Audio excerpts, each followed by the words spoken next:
En 1991 el ejército iraquí, bajo el mando de Saddam Hussein, estaba confiado de que Estados Unidos no intervendría en su invasión a Kuwait, ya que pensaban que los estadounidenses temían que se repitiera lo que les pasó en la guerra de Vietnam, donde murieron miles de soldados americanos. Además, en ese entonces, Irak presumía de tener el cuarto ejército más poderoso del mundo, con más de 1 millón de soldados, miles de tanques y cientos de aviones de combate.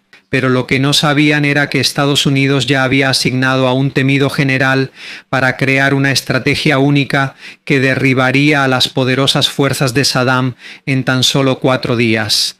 Esta es la verdadera historia detrás de la estrategia del gancho por la izquierda, que se convirtió en el golpe más fuerte de Estados Unidos y sus aliados durante la Operación Tormenta del Desierto. Mr. Good Vibes Shorts, sí. Era 1990 y acababa de terminar la guerra entre Irán e Irak, que duró 8 años, pero en lugar de recuperarse, Irak quedó hundido en más de 80.000 millones de dólares en deuda. Para Saddam Hussein, necesitaba encontrar una manera rápida de devolverle la riqueza a su país. Y el objetivo más fácil que vio fue el pequeño pero muy rico país de Kuwait. Acusó a Kuwait de supuestamente estar extrayendo petróleo en secreto del campo petrolero de Ramaila en Irak usando perforación inclinada. También insistió en que Kuwait y otros países árabes deberían olvidar la deuda de Irak con ellos, porque Irak sirvió como escudo contra Irán durante 8 años. Pero para el mundo entero estaba claro que esto solo era una excusa para justificar su plan de hace tiempo: invadir Kuwait y controlar sus enormes reservas de petróleo. El 2 de agosto de 1990, sin previo aviso, más de 100.000 soldados iraquíes, apoyados por cientos de tanques y armamento, vehículos irrumpieron simultáneamente en Kuwait. Su avance fue tan rápido que en solo 48 horas todo el país cayó completamente. No solo Kuwait se vio afectado, de repente todo el mundo se preocupó. Con Saddam controlando Kuwait, ahora podía influir en casi el 20% del suministro de petróleo en todo el mundo. Aún más aterrador, su ejército estaba a solo unos kilómetros de Arabia Saudita, uno de los aliados más importantes de Estados Unidos en Medio Oriente. Si Arabia Saudita también caía, el equilibrio de poder en toda la región podría cambiar y la economía global podría verse afectada. Mientras las Naciones Unidas seguían condenando la invasión, una creencia se fortalecía aún más en la mente de Saddam: Estados Unidos no tenía intención de intervenir. Él estudió la guerra de Vietnam y vio cómo Estados Unidos quedó atrapado en una guerra larga y sangrienta. También recordó el bombardeo en Líbano en 1983, donde murieron más de 200 marines estadounidenses. Eso llevó a que Estados Unidos se retirara solo unos meses después. Por eso está convencido de que cuando la guerra se vuelve demasiado costosa en vidas y dinero, Estados Unidos prefiere quedarse al margen en vez de intervenir y luchar. Pero hay algo para lo que no estaba preparado. El Estados Unidos al que se enfrentaría ya no era el mismo Estados Unidos de Vietnam. Se trata de Estados Unidos, un país que ha aprendido de los errores del pasado. Para liberar Kuwait, las Naciones Unidas comenzaron a formar la coalición militar más grande desde la Segunda Guerra Mundial. Más de 40 países unieron fuerzas y el encargado de liderar esta enorme operación fue el general Norman Schwarzkopf, un veterano de Vietnam conocido por su aguda inteligencia. Al llegar a Arabia Saudita, de inmediato vio el mayor problema. La defensa de Irak en Kuwait era muy fuerte. Miles de soldados estaban atrincherados en las trincheras. Había muchísimos campos minados y sus tanques estaban completamente listos para un enfrentamiento directo. El general sabía que si iban directo a Kuwait, estarían haciendo exactamente lo que Saddam esperaba. Así que en lugar de enfrentar la defensa más fuerte de Irak, decidió crear una estrategia que engañaría a todo el ejército de Saddam, un plan que haría que miraran en la dirección equivocada, mientras el verdadero golpe daba la vuelta silenciosamente por su flanco izquierdo. Y a esto lo llamó la estrategia del gancho izquierdo, que sería el primer y más grande golpe de la Operación Tormenta del Desierto. Al llegar el 17 de enero de 1991 comenzó la operación. Pero contrario a lo que muchos esperaban, la coalición no avanzó de inmediato hacia Kuwait. En cambio, primero lanzaron una de las campañas aéreas más grandes en la historia de la guerra. Durante 42 días y noches casi no pararon de caer bombas desde el cielo. Uno a uno fueron alcanzados las bases aéreas, estaciones de radar, centros de comunicación, cuarteles generales de mando, sitios de misiles y depósitos de municiones de Irak. Pero aunque los bombardeos eran tan intensos, el general Schwarzkopf sabía que esto no era suficiente para ganar. Casi 1 millón de soldados de Saddam seguían en pie. Miles de tanques estaban atrincherados en la defensa de Kuwait. Solo esperaban el momento en que el enemigo atacara.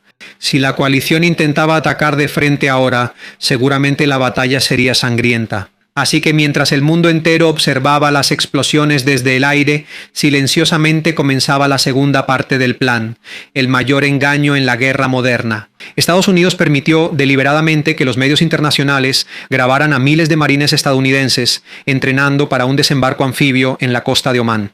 La noticia de que la coalición se estaba preparando para invadir Kuwait desde el mar apareció en periódicos y televisión en todo el mundo. Exactamente eso era lo que querían que Saddam creyera. Debido a esa información, Irak se apresuró a colocar más minas en las playas de Kuwait. Movieron su artillería, reforzaron la defensa costera y prepararon a su mejor unidad para enfrentar un ataque que en realidad nunca llegaría. Pero ahí no termina el engaño. 2 semanas antes de que comenzara la guerra terrestre, una pequeña unidad compuesta por aproximadamente 300 soldados comenzó a crear un ejército fantasma. Usaron transmisiones de radio falsas, equipo militar inflable, señuelos de calor, generadores de humo y otros sistemas electrónicos de engaño para que pareciera que había aproximadamente 130.000 soldados preparándose en la frontera de Kuwait. Para la inteligencia iraquí, parecía que poco a poco se estaba reuniendo un enorme ejército en el sur. Al mismo tiempo, más de 500.000 volantes de rendición fueron lanzados desde el aire sobre las posiciones del ejército iraquí. En ellos estaba escrita la advertencia de que pronto comenzaría el gran ataque desde el sur. Mientras los soldados de Saddam leían esto, se convencían aún más de que estaban en lo cierto. Mientras todo el ejército de Irak estaba enfocado en la amenaza falsa, no se dieron cuenta de algo que ocurría a cientos de kilómetros al oeste, en medio del vasto y casi desolado desierto. La verdadera fuerza de la coalición se movía en silencio. Cientos de miles de soldados, junto con una gran cantidad de tanques y vehículos blindados, avanzaban poco a poco por el flanco izquierdo de Irak, sin que el enemigo se diera cuenta. Esta era la parte más peligrosa del plan. Si Saddam descubría lo que estaban haciendo antes de tiempo, podría mover a cientos de miles de soldados y miles de tanques para bloquear el avance de la coalición. Un solo paso en falso y toda la operación podría terminar en una batalla frontal sangrienta que podría costar miles de vidas. Pero si este engaño tiene éxito, no solo ganarán una batalla, podrían atravesar las defensas más fuertes de Irak. Rodearían a todo el ejército de Saddam, cortarían todas las rutas de suministro y escape y provocarían el colapso de 1 millón de soldados sin siquiera saber de dónde viene realmente el ataque principal. Cuando eso suceda, no solo caerán las defensas de Irak, sino también todo el plan de Saddam para la guerra. En la madrugada del 24 de febrero de 1991, llegó el momento que el general Schwarzkopf había estado esperando durante mucho tiempo. Después de 42 días de bombardeos y engaños, él dio la orden de iniciar la ofensiva terrestre. Hasta ese momento, la mayoría del ejército de Saddam seguía mirando hacia el sur. Estaban listos para enfrentar el gran ataque desde Kuwait y la costa del Golfo Pérsico. No sabían que el verdadero peligro estaba en el otro lado del desierto. De repente, una enorme fuerza de la coalición apareció desde el oeste. Cientos de tanques avanzaron por el vasto desierto de Irak. Rápidamente fueron seguidos por miles de vehículos blindados y soldados. Esto es el Left Hook, una enorme ofensiva envolvente que golpeó en una zona casi sin defensa. En lugar de atacar las posiciones más fuertes de Irak, la coalición entró directamente por su retaguardia.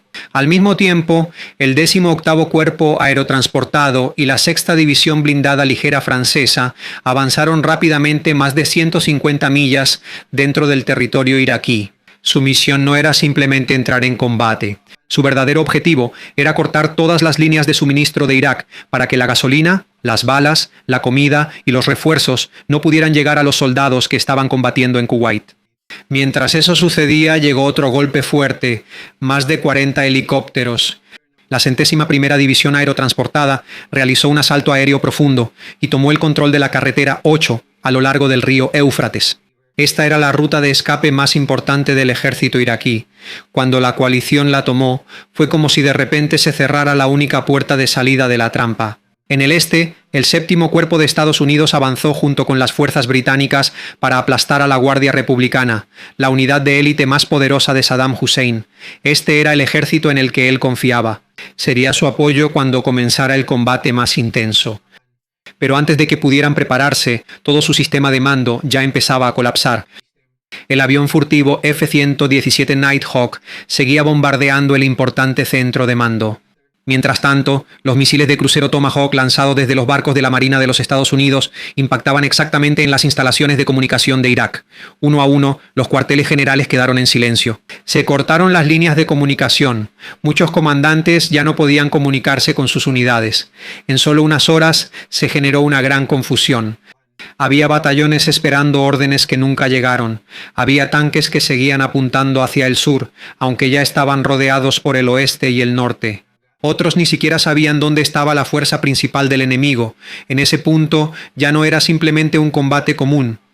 Mientras muchas unidades iraquíes seguían mirando en la dirección equivocada, ya estaban rodeadas por la coalición desde el oeste, sur y este. Se cortaron sus comunicaciones, ya no había órdenes claras y una a una se cerraron todas las rutas de escape. En solo unas horas, el ejército que Saddam pensaba que era inamovible comenzó a desmoronarse. Debido a que la comunicación estaba cortada, muchos comandantes iraquíes ya no sabían lo que estaba pasando en otras partes de la batalla. Algunos todavía creían que la principal fuerza de la coalición seguía en el sur. Otros se sorprendieron al ver los tanques estadounidenses acercándose desde una dirección que no esperaban. El avance de la coalición fue tan rápido que muchas unidades iraquíes no pudieron establecer una defensa. En lugar de enfrentarse en cada posición, las unidades blindadas estadounidenses y británicas superaban las defensas más débiles y se dirigían directamente a objetivos más importantes. Mientras las unidades iraquíes aisladas quedaban atrás, no les quedaba más opción que rendirse o quedarse abandonadas en medio del desierto. Al mismo tiempo, estallaron algunas de las batallas de tanques más grandes en la historia de Estados Unidos. En las vastas llanuras del desierto, cientos de tanques de la coalición y de Irak se enfrentaron, pero rápidamente se hizo evidente la enorme diferencia en la capacidad de ambos bandos. Los tanques M1 Abrams de Estados Unidos, equipados con modernos visores térmicos y sistemas de control de tiro, podían detectar y atacar tanques enemigos incluso desde distancias muy largas, ya fuera de noche o en medio de un denso humo. A menudo lograban destruir los tanques iraquíes antes de que estos pudieran siquiera disparar. En toda la campaña se estima que más de 3.300 tanques iraquíes fueron destruidos, mientras que solo se perdieron 31 tanques estadounidenses en los enfrentamientos blindados. Casi una proporción de 106-1 en bajas, uno de los resultados más desiguales en la historia de la guerra moderna. A medida que aumentaba el número de tanques destruidos, la moral de los soldados iraquíes caía aún más. Muchos habían perdido a su comandante, muchos ya no tenían municiones, comida o gasolina, algunos pasaron varios días sin recibir ninguna orden. Poco a poco su deseo de luchar fue reemplazado por el miedo. Incluso la fuerza aérea iraquí fue prácticamente eliminada como una fuerza efectiva. En 4 días se estima que más de 400 aviones iraquíes fueron destruidos, derribados o completamente fuera de servicio, incluyendo los aviones que huyeron a Irán y nunca regresaron a Irak. Debido a esto, Irak casi no tenía capacidad para detener los continuos ataques de la coalición desde el aire. En el momento en que perdieron el control del espacio aéreo, los cazas, bombarderos, helicópteros de ataque y aviones de reconocimiento de la coalición pudieron moverse casi libremente, donde quisieran. En tierra hubo unidades enteras que simplemente bajaron sus armas y se rindieron. Hubo soldados iraquíes que abandonaron sus tanques y salieron caminando del desierto. Y otros simplemente se rindieron ante los equipos de prensa internacionales porque no podían encontrar a los soldados estadounidenses para entregarse formalmente. Mientras tanto, mientras sus unidades de élite iban cayendo una tras otra, Saddam Hussein ya no podía hacer nada para detener el colapso de su defensa. El ejército que preparó durante muchos meses se estaba destruyendo rápidamente en solo unos días. Al llegar el 28 de febrero de 1991, solo 4 días después de que comenzara la ofensiva terrestre, la coalición ya declaró un alto al fuego. La guerra que muchos analistas militares esperaban que se convirtiera en otro Vietnam terminó mucho más rápido de lo que todos pensaban. En menos de 100 horas, las fuerzas combinadas de Estados Unidos y los 42 países de la coalición lograron derrotar a casi 1 millón de soldados iraquíes. También fue enorme la diferencia en los daños entre ambos bandos. Se estima que más de 30.000 soldados iraquíes murieron o resultaron heridos en solo unos días de la campaña terrestre. Mientras que 148 militares estadounidenses murieron en el propio combate, además de eso, aproximadamente el 60%, los tanques y la artillería de Irak fueron destruidos o quedaron completamente inutilizables. El ejército que alguna vez fue temido por todo el Medio Oriente casi colapsó en solo 4 días. Pero para el general Norman Schwarzkopf, esa no fue la victoria más importante. La verdadera victoria ya no se medía por la cantidad de tanques destruidos o por el número de soldados que se rindieron. La verdadera victoria fue el hecho de que lograron derrotar a un ejército más grande que ellos sin enfrentarse a sus defensas más fuertes. Después de liberar Kuwait, muchos se preguntaron por qué la coalición no continuó avanzando hasta Bagdad para derrocar por completo a Saddam Hussein. Pero la explicación del general Schwarzkopf fue clara. Según él, el mandato de la ONU era solo uno: liberar Kuwait. Ninguna de las resoluciones de la ONU dio permiso para ocupar Irak o derrocar el gobierno de Saddam. Si continuaban con la invasión a Bagdad, existía una gran posibilidad de que Francia, los países árabes y otros miembros de la coalición se retiraran. Si eso sucedía, era posible que Estados Unidos y el Reino Unido se quedaran solos en una ocupación muy larga de Irak. Por otro lado, Saddam Hussein no podía aceptar la rapidez de su derrota. Según los informes después de la guerra, él se enojó mucho y acusó a algunos de sus oficiales de más alto rango de traición. Se informó que a algunos de ellos los mandó ejecutar de inmediato, porque creía que había personas que habían sido negligentes o lo habían traicionado en medio de la operación. Después de 12 años, la situación cambió. La administración del presidente George W. Bush fue la que decidió en 2003 invadir Irak y ocupar Bagdad. De muchas maneras, lo que temía el general Schwarzkopf en 1991 también sucedió. Estados Unidos permaneció en Irak durante muchos años. Enfrentaron una insurgencia intensa y gastaron una cantidad enorme en la guerra, incluyendo la vida de muchos soldados. Por eso, los historiadores militares suelen mencionar que la advertencia del general Schwarzkopf sobre entrar a Bagdad, si solo hubiera sido escuchada por Estados Unidos, no habrían sacrificado tantas vidas dentro de Irak.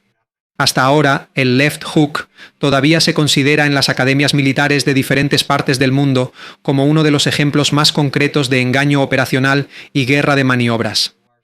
A veces, la verdadera victoria ya está decidida incluso antes de que comience la batalla más grande.